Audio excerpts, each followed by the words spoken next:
নমস্কার সবাইকে, আমি মাম্পি। তো দেখো, আজকে চলে যাচ্ছি একটা বান্ধবীর বাড়িতে একটু ঘুরতে।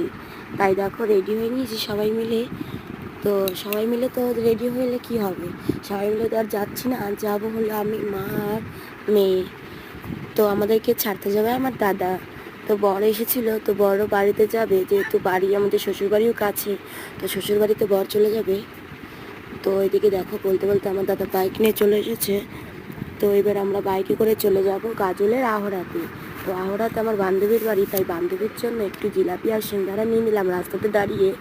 তো তো আমরা বলতে বলতে দেখো চলেও এসেছি আহড়ার সেই তেল পাম্পের কাছে।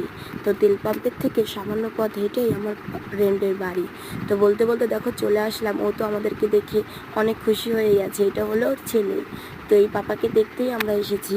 তো খুব খুব ভালো লাগে এর সাথে দেখা হলে। দেখো, দুইজনে যেহেতু সমান বয়সী, তো দুই পাপা যেহেতু একই সমান বয়সী, তাই দেখো একই খেলনা নিয়ে দুইজনে একটু খুনসুটি করছিল।